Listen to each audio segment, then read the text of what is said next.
Hello, travel biz owner. Welcome to my corner of the travel industry, the Strategic Travel Entrepreneur Podcast. If you're ready to have fun, be inspired, get clarity, and take action in your travel business, then you're in the right place. Let's jump in. Hello and happy Friday, everybody. So excited to have you here. If you're new around here, my name is Rita M. Perez. I'm your hostess with the mostest here on this podcast. And I am so excited to have you here for another pretty big week. I mean, I feel like it's a pretty big month. So lots of amazing things just in store in the atmosphere that is the Strategic Travel Entrepreneur Podcast. One of those things that I do have to shout out is the Plan Your Year workshop. We're actually having an implementation day coming up this Wednesday. But I had to give a shout out because we did some separate planning with Marketing Business School, and we were just celebrating some of our wins earlier. So I just wanted to share and gab and I'm super proud of everybody that's in Marketing Business School, because as a collective group, 2025 hasn't been the best year.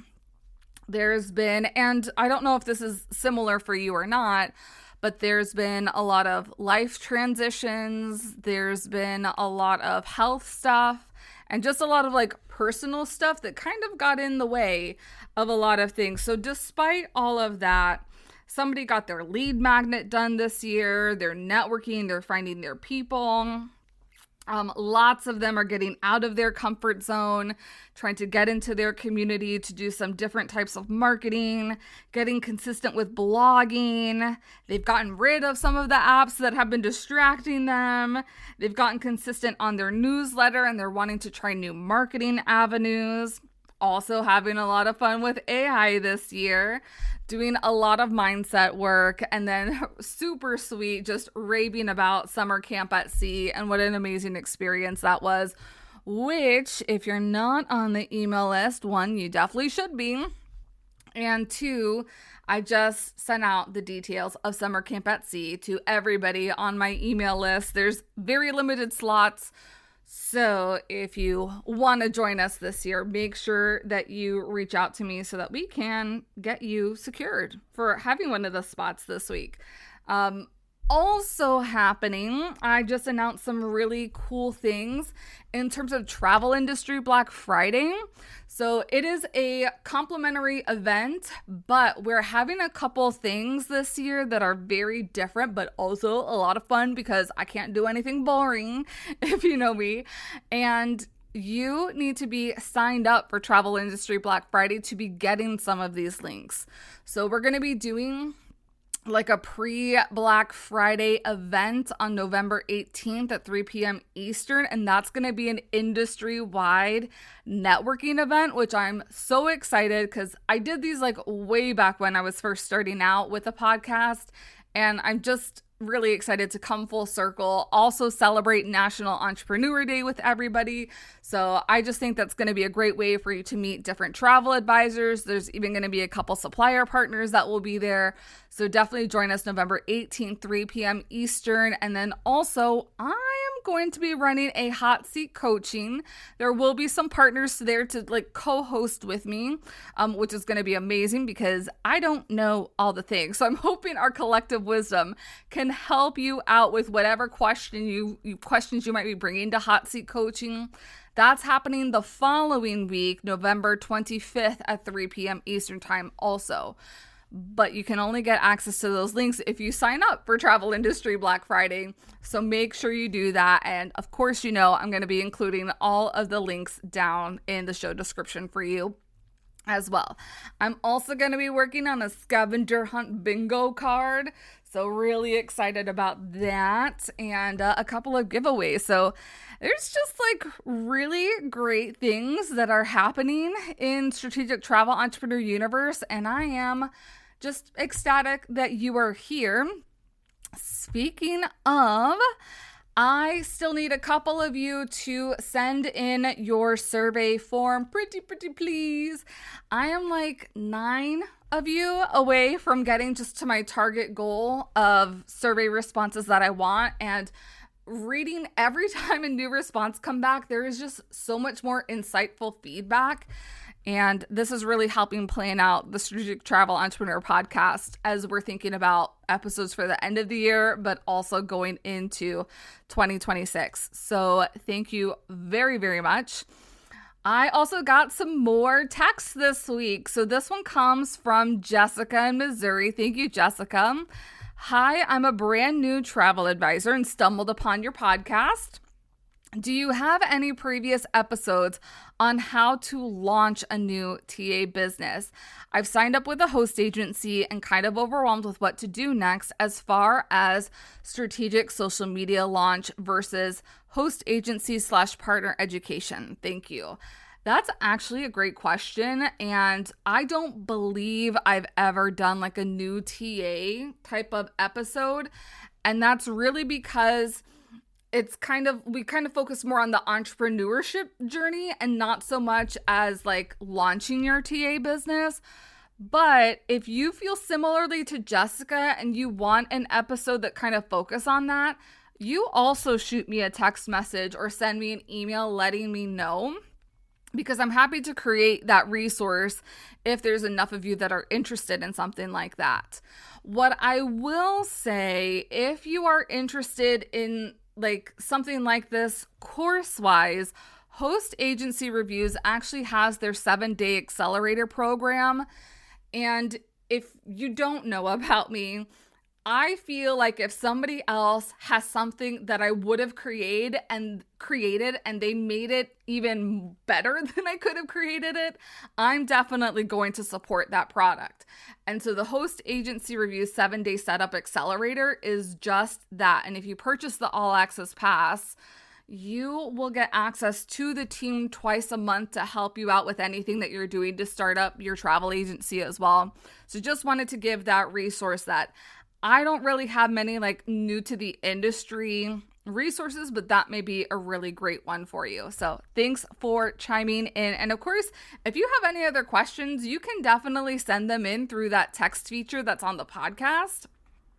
That's good for like any thoughts or ideas, or if you're needing any resources, I am happy to help you out. Like that is why I am here. That is like one of my biggest missions and purpose of this podcast. So send them away. I want to answer all of your things for you. Now, to get on with this week's episode, this was inspired by something that I actually found on LinkedIn. And I think somebody in the travel industry had shared this more on the corporate side. And I'm like, joke's on you, because this is actually really relevant to the small business owner. And it was kind of categorizing the 3 C-suite roles that you need to have within your company. And I'm like, and if you're lucky enough to be a small business owner, you get to be all those things on top of the function of your business as well. But funny, not funny.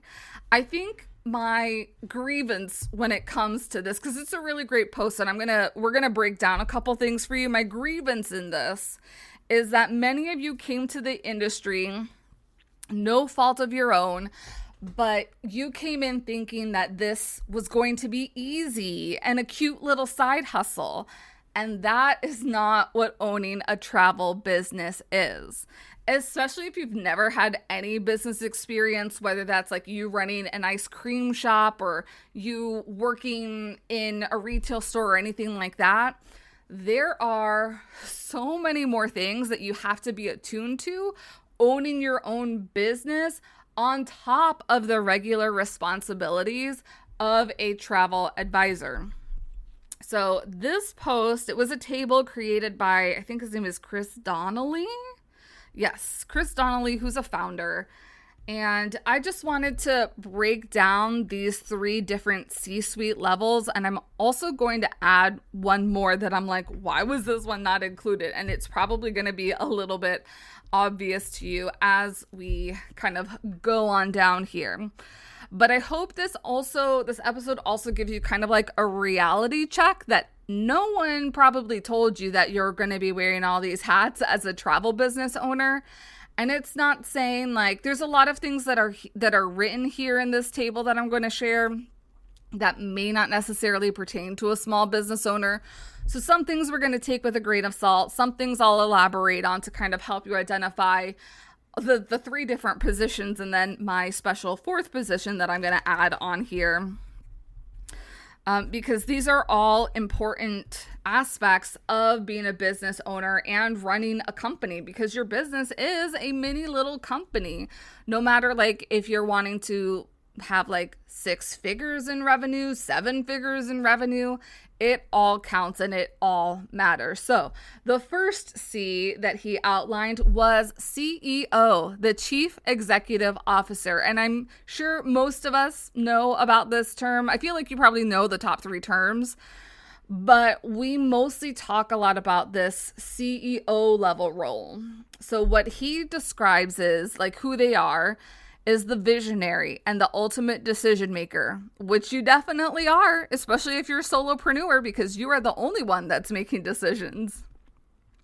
The CEO defines where the company is going and makes sure everyone is aligned in getting there. So that second part may not pertain to you as much because you may not have a team. But that whole definition of where the company is going and making sure that everybody's on board to getting there, that is completely your job as the owner of a business. And not only is it completely your job, I feel like this is where we're lacking in business education for travel agency owners, especially if you're an independent contractor, is that like there's no planning process outside of, I run Plan Your Year workshop every year. I know there's a couple other mentors that also do the same, but there's no like strategic planning that at least I know of. If you know of some programs that do offer strategic planning within the host agency, let me know. But I don't feel like there's many people that are offering this type of support to get you thinking like a business owner, get you thinking about your goals long term and how you're going to achieve those goals. And that is entirely what the CEO does. Now, you're also having to hold a lot of the other hats, but it's really what do you want your business to be doing? Where do you want it to go? And how are you going to get there is the role of the CEO. So what exactly do? They set long-term strategy. They build the leadership team. Again, maybe not something you might do as a solopreneur.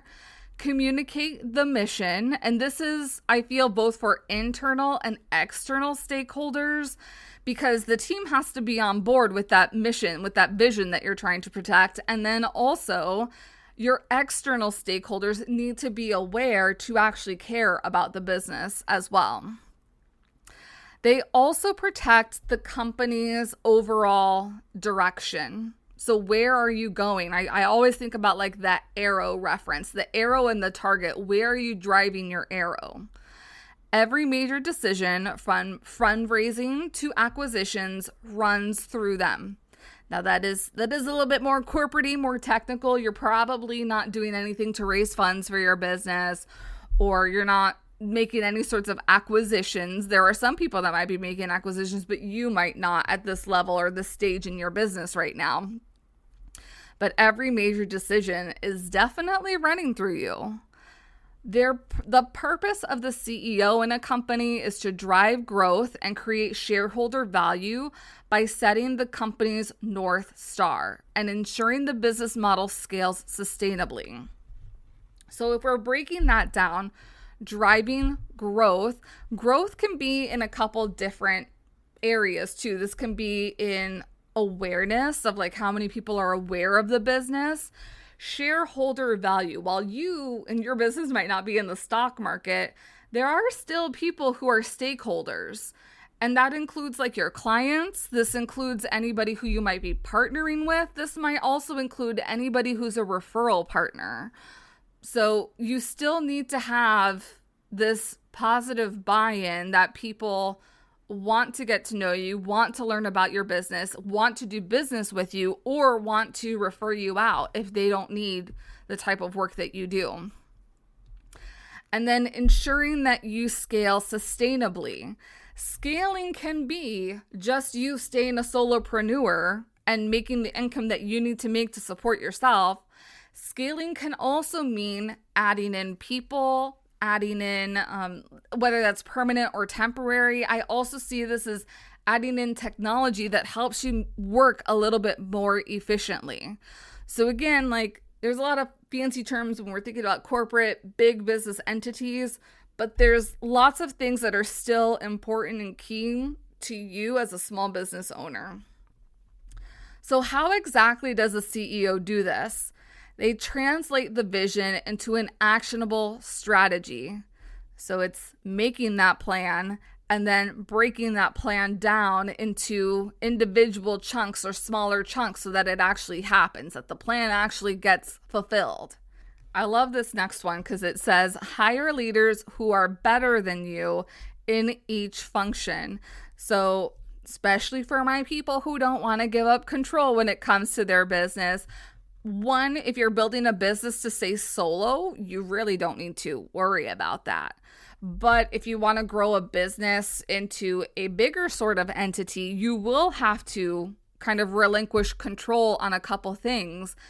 And the benefit of that is like, you need to hire people where your faults are at. Or it's not like a permanent hiring, like an employee. This could be even independent contractors. But in things that you might not be good at, like accounting. I don't like accounting. So I hire out a tax accountant every single year because I don't want to deal with any of that stuff. Similarly, you might be hiring like a social media manager because you don't want to deal with anything social media. You want to stay active. You want to be super strategic, but you're going to hire a professional for that. So you have to be comfortable in hiring out work that you don't want to do and that especially you don't have the skill set for. So it's really a lot of staying in your lane and then also entrusting other people to do what they do well, amazing for you. You're allocating resources across departments. This makes me think of budget season. And so we do this exercise and plan your year, but also if you've gotten access to the lead generation calculator, it's using the lead generation calculator and allocating that budget, looking at your expenses. What's your personal expenses? What's your professional expenses? And how much are you going to be dedicating to each of the different buckets? Because if you have the calculator, it's going to be so much easier because there's a lot of examples of things that should be included in here so that you can figure out, okay, this is my target number. And this now has to be like what the plan, we need to make a plan to achieve this target number. You're also representing the company to investors, press, and stakeholders. Again, maybe not all those things, but you are the face of the company. So especially when you're thinking about relationships, partnerships, marketing, especially digital marketing, you are the CEO. That is what CEOs do. You have to be comfortable with getting out in front and center and being the person behind your business because you are. And especially when it comes to solo businesses, so many people, they want to know who you are, what your values are, what do you like, what do you dislike, and being able to share that, especially on social media. They just want to connect with you as a business owner. It's not the same for larger companies. It's a bit different. You're also the person that makes the final call when priorities conflict. So I think of this in terms of you've got to make that decision when two things are really important to you, but you can't do that. And that could be like because the budget doesn't allow, like let's say you want to go to 2 industry events, but your budget only allows for 1. Well, what's the most important priority at this point then? Because they're probably both important to you, but something's got to give because your budget doesn't allow it. So that's one example of being able to make the final call. I also feel like for your clients, this is you being the matchmaker for them and being able to identify, like, I know you really want this cruise line, but this cruise line is not in alignment with the type of vacation that you're seeking out. You really should go on this area. So being able to guide people in that rate. Your KPIs when it comes to being a CEO, again, not everything is probably going to pertain to you. and keep KPIs, if you didn't know, are key performance indicators, is your revenue growth rate. So what percentage are you growing your revenue year over year? It is your EBITDA, or your net profit margin. This may not pertain to like more smaller businesses. I remember this in corporate times at the theme parks. We would talk about EBITDA, which is like earnings before interest. I don't know what the T is now. Depreciation, appreciation. I forget being a little bit dislodged from all of that. It is also, and again, this is probably not for small businesses, but in a corporate setting, your enterprise value, or the valuation growth, so your dollar amount or the percentage amount. This is also your customer acquisition cost. So how much does it how much does it cost for you to gain a new customer? And then also that lifetime value ratio. So how much is it costing you to bring somebody into your business? And then also your long-term customers, how much is their lifetime value? So that you also have that on record. And I feel these numbers are going to be really important, especially if you're building a business to eventually sell down the line, or if it's not sell, that somebody maybe can inherit down the line. The last KPI on here is strategic goal achievement, the percentage of quarterly OKRs hit. And OKR, that is actually a new term for me. And I'm realizing now that I think this person is British. So I wonder if it's just a British term. Let's see. We're going to go to, oh, nope. We're going to go to University of Google tells me OKR is objectives and key results, which that totally makes sense now that we look at that. So that's the CEO role. The next role is the Chief Financial Officer, the CFO, which I think most of you may have heard of the term before.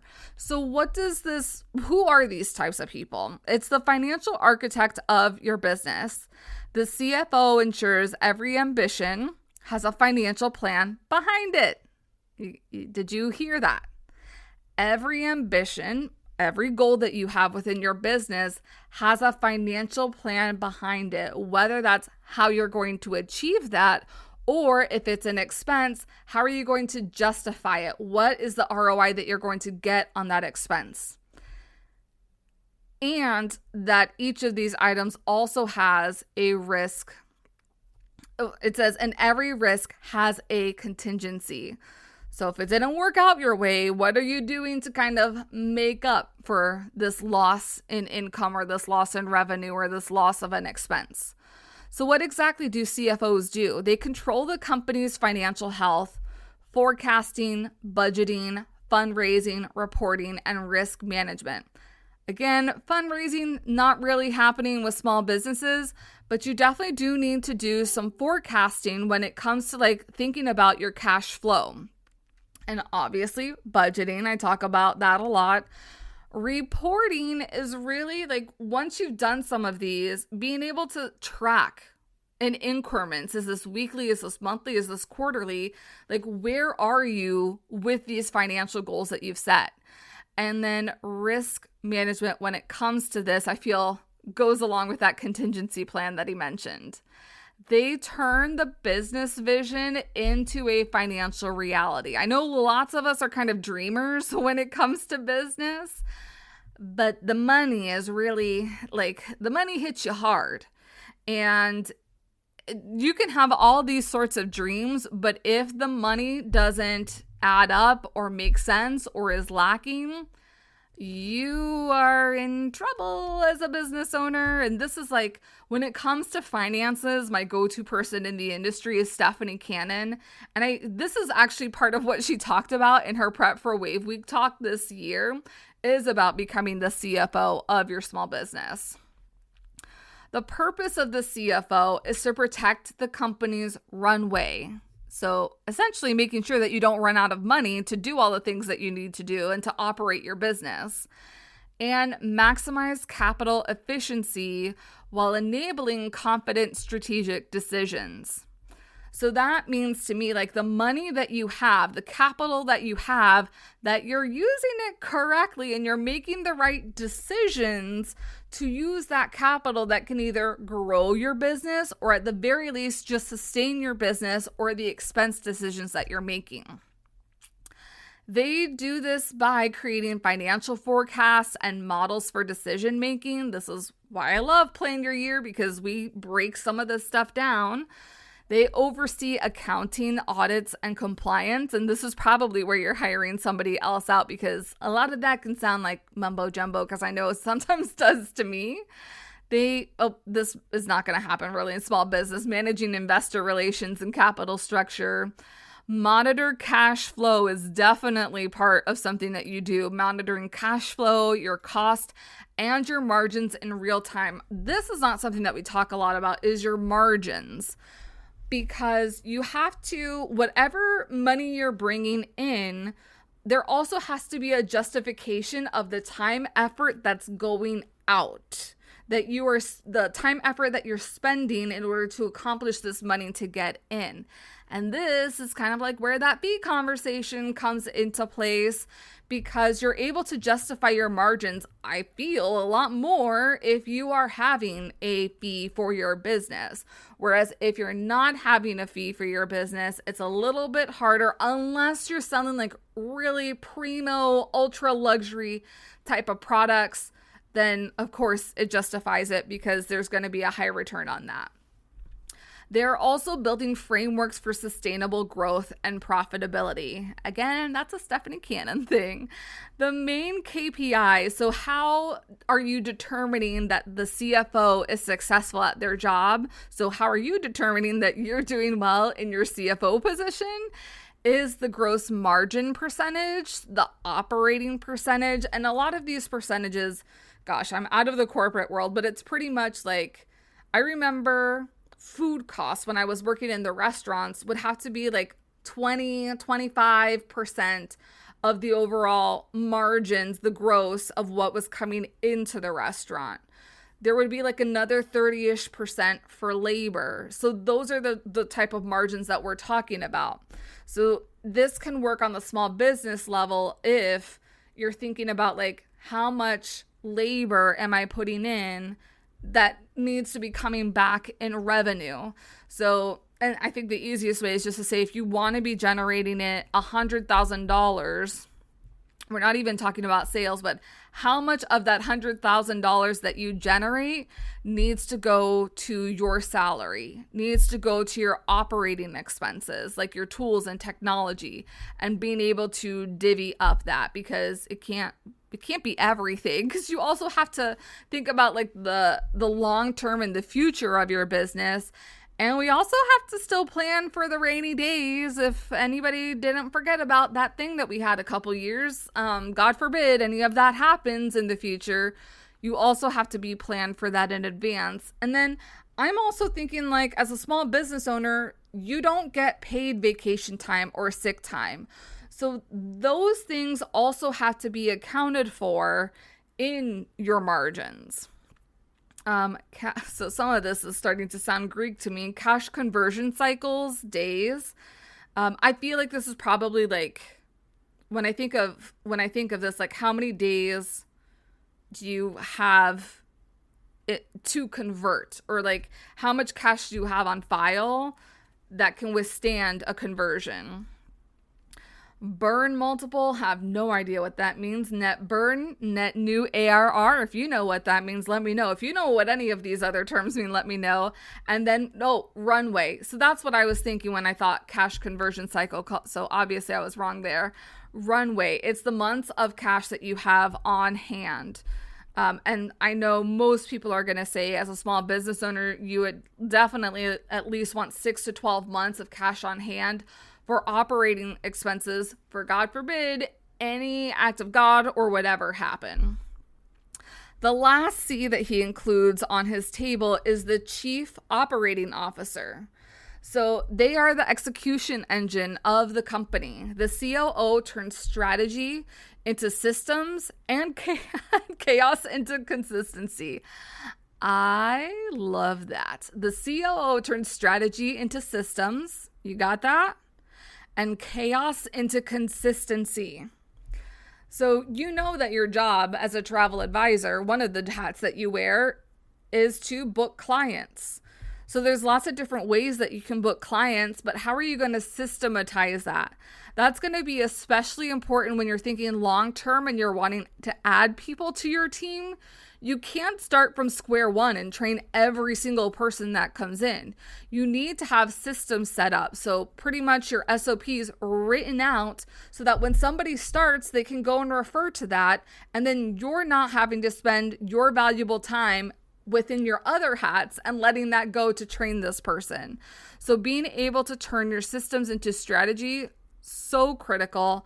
And then also turning that chaos into consistency. And actually we have an episode coming up with Mary Beth Lynn, and she's going to talk to us a little bit about calming down that chaos. What do? They oversee the day-to-day operation, build processes, and scale internal efficiency. They ensure every department delivers on the company's goals. So when I see this, I think about like the sales department has to be doing their job. The marketing department has to be doing their job. Even finance has to be making sure that they're staying on budget with everything. So making sure that what was set out to do is actually being done in the way that it was done. I could also see on the financial side, when I think of my theme park days, it's also how can you streamline things to make the process even better. So looking for those wins. The purpose in the company is to deliver operational excellence by turning vision and financial plans into measurable performance. How do they do it? They design workflows, organizational structure, and performance metrics. So like these KPIs that we're talking about, the COO probably created that, or a COO. You're definitely also creating those different workflows. Your organizational structure, if it's just you, is probably just you. But when you start hiring on is when you're going to need something like that. Lead cross-functional execution. And I see this as like if there's a project, what teams have to be involved with that project? So there's the sales team, there's the marketing team, there's the operations team. So man, I'm thinking if I relate this to my theme park days and when I was scheduling, I was on the finance team with labor. I would do the scheduling of new rides or attractions that were coming. The other part of that for like getting set up for a new ride to have success or a new attraction to have success within the theme park is we have to have an operations team actually run that. Then we have to have the marketing team create marketing assets so people actually come to the park to experience that. And then we also need to make sure on opening weekend that our sales team, our ticket sellers, we have enough of those to sell enough tickets to come into the park to be able to experience that new experience that we've just marketed, that I've created the budget for, and that we've hired people for to run that theme park attraction. Whew, wow, putting on that hat, that's a rusty hat that I've just put on. But I hope kind of like seeing that overall picture helps you also see the function of being a COO for your travel business. This is also implementing systems and automation, one of my favorite words, to improve output. So operations people, and I remember this in the theme parks, operations people are always looking for ways to do things like faster or quicker or to provide a better experience for the people that are visiting the theme park. And that's very similar to exactly what you do because theme parks and travel industry, both in the hospitality sector. Well, I think I kind of just said that. Manage project delivery, quality control, and customer experience. And then the last function or how they do it is they translate board level strategy into daily accountability. This would be something annoying when I was working in the theme parks, is when that board, the pie in the sky dreamers, are like, we want to do this. And then it comes on to us who are really running the operation to be like, that's not possible. But because the board decided it, we have to make it possible. Not my favorite thing. But guess what? You are the board of your business. So you get to decide what happens. And then you're also in charge of holding yourself accountable to that item that you decided you wanted to happen within your business. The main KPIs of a COO are operating efficiency ratio, OPEX/revenue percentage, cost per unit or cost per output. I think about this like more on a product based, but when I see this on a service, so product based, it's like, how much is it costing you to create a new pen? Whereas as a travel agency owner, how much is it costing you to plan a destination wedding to Hawaii? And figuring out like, this is how much money I'm going to generate in revenue. This is how much money it's going to cost to put out there. And like, make yourself maybe a dummy hourly wage, what that would be, because we don't have that. So and that's a really good way to kind of see, are the commissions like really justifying the wage that you have or not? Then you have customer satisfaction. Those customer satisfaction scores, they say net promoter score, but I don't think that's really for small business. Employee productivity, revenue per FTE. I think about this like more call center wise, is depending on like the hours, are there certain like broken down KPIs, which I'm not really a fan of this, because sometimes like you need to take more time with certain people than you do other people. So that's not my favorite KPI when it comes to employee productivity. But also if you're hiring on other people, typically most people are going to hire on independent contractors. While they're not working on an hourly basis, most are not, there are certain designated tasks that they have to complete. And that's how you can measure that productivity, is if they're getting everything done on their list and in the time that they said they would. And then churn rate, that's your percentage of customers lost.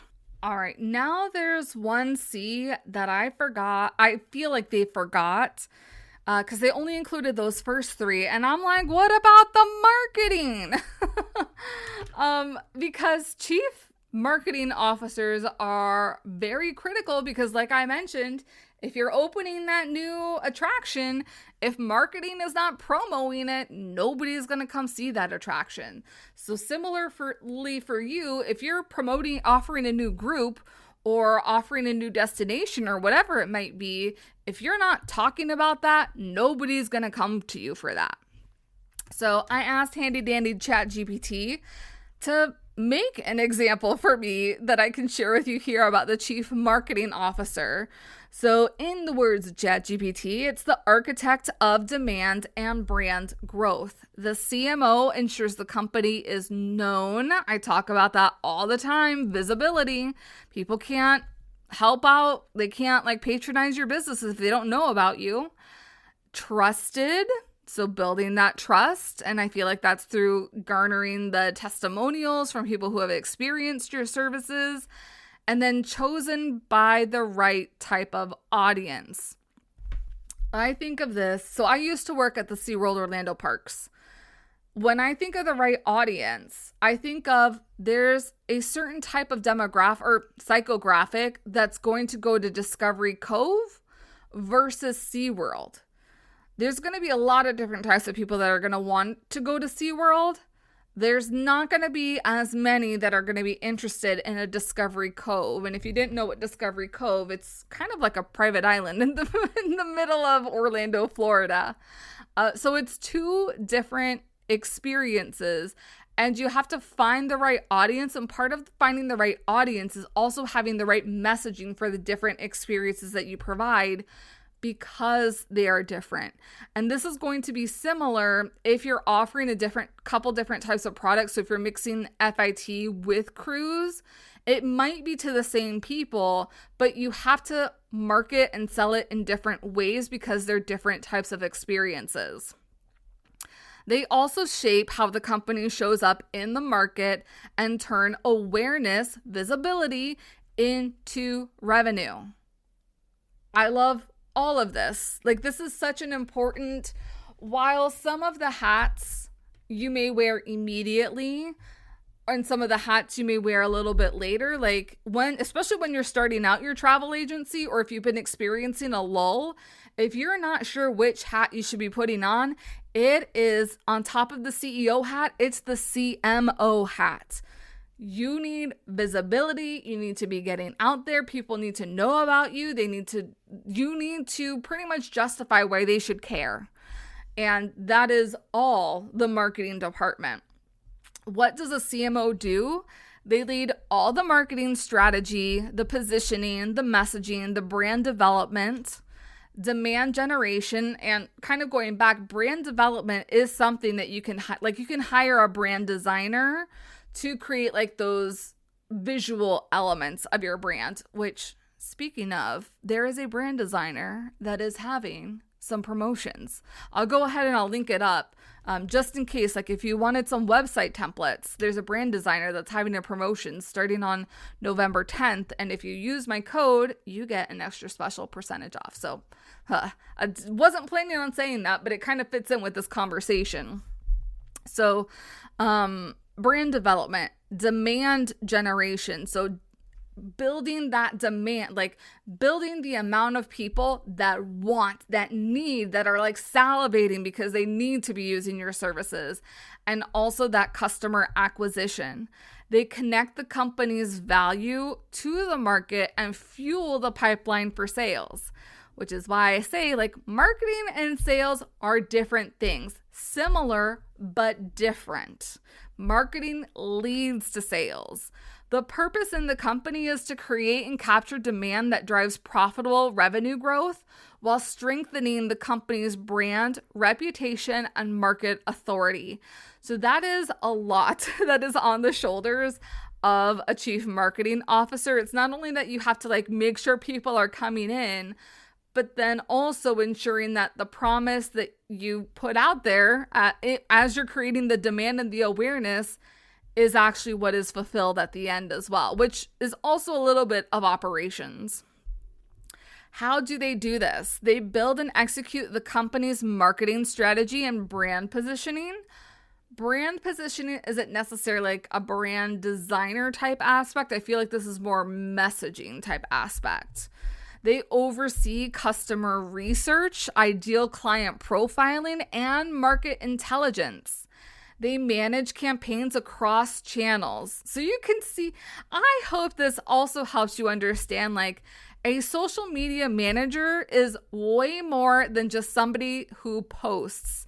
If you have a really skilled social media manager, they are doing some of these things for you. They can act as your chief marketing officer for you.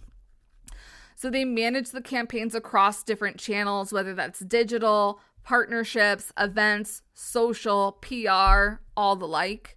They partner with sales and produce teams to ensure marketing influences revenue. They optimize the full customer.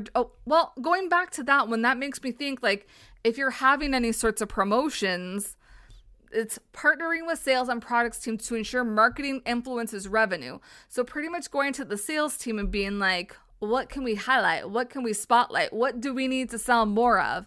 I remember when I was doing some marketing with one of the cruise lines, this was top of my agenda, is that I would always ask every month when I was creating those assets, what needs to go out there? What needs to be highlighted? What's not doing so well in sales so that we can amplify that across social media? They optimize the full customer journey. We talk about that a lot on here. From awareness to conversion to loyalty. They forgot the nurturing part in there, but that connection piece. But those 4 points are extremely important. People need to be aware of you. Once you've got their ears perked, they're like, I should learn a little bit more about them. Once they've learned a little bit more about you, hopefully they're like, flip yes, sign me up. I want to go on a vacation and you're going to plan it for me. And then you've done such an amazing job with their trip that when they come back, they're like, oh my gosh, my aunt, my uncle, my mom, my dad, my sister, all my coworkers, everybody needs to know about you because everybody needs to use your services. That is that client customer journey. They also track acquisition cost. And I think about this more like for ad campaigns, like how much is it costing you to get a new client? You can also think of this like if you are going to be a vendor at an event, if that event charged you $50 and you got one client out of it, depending on what kind of trip it is, you hit it out of the park with that client acquisition cost. So there's sometimes like bigger Mondo events that cost like $1,000 or a couple $100 or a couple $1,000. You can get some marketing revenues, some marketing dollars from your supplier partners. But if it's you that's kind of footing the bill, you also to kind of like justify if this was a worthy investment or not, looking back like, okay, how many leads did you get? Meaning like how many email addresses did you collect from here? From here, how many discovery calls got booked? From there, how many people actually became clients of yours? And you need to be tracking this every step of the way so that you have the numbers, you have this data. And then the next time this event might roll into town, you can justify, do I invest? Do I not invest? And you can also look at different factors to see like if somebody else had success, but I didn't have success, what was different? Maybe they had better or stronger messaging or branding. And those are the little tweaks that you can make to have improvement for your next campaign. This is also campaign ROI and then brand effectiveness. Chatty says the main KPIs for a chief marketing officer is marketing qualified leads. So the amount of people that get onto your list, how good are they? Like, are they quality leads or they're like, meh? Your customer acquisition costs, which we kind of just chatted on. Marketing sourced pipeline / revenue percentage. This is a big one when it comes to like Facebook ads, your ROAS, return on ad spend, your campaign ROI. Website traffic is another one, and I feel like this is one like that we kind of like miss or kind of like passes us. So how many people are on your website interacting? Like how long are they staying and engaging? What pages are they going on? And your conversion rates for that. Brand awareness, share of voice, reach, your customer lifetime value growth, your lead to customer conversion rate, and then your CAC payback period. What is CAC? Let's go to University of Google, check that one out. CAC, customer acquisition cost. Well, I feel like I should have known that. Now I feel a little silly. But there you go. Those are kind of like the four main hats. The four main, like, there's the chief suite, the C-suite is what they call it in corporate. And you do all of that as a small business owner. So, when somebody gives you a gripe about your planning fee, maybe send them this episode so they can see everything it is that you do and you manage and why that's just a small portion of why they're going to be getting a great vacation experience. I hope this helps also to help you articulate a little bit more of your value, feel a little bit more confident in what you do, because being a business owner is not easy. It is totally worth it, but it's not easy. And especially as a solopreneur or if you're managing a small team, there are tons of these different hats that you have to manage. And I just want to give you an applaud, a pat on your back, because you are doing great. And also know you're like, that's a lot of stuff to be doing. You might not need to be doing everything and be picky and choosy. And then also, if you're finding that you're faltering somewhere, see where there's assistance that you can purchase or buy into, whether that's hiring somebody, adding on a technology so that things can work faster or smoother for you, or this can even be like purchasing templates or things like that can also help with this. So I hope this has given you a full view of how much of a bad booty you are. Let me know if you have any questions on this episode, and I will see you here next week. Again, everybody, have the best weekend. Thanks for joining me on the podcast today. Remember to check out the show notes for all relevant links and resources from today's show. See you next time.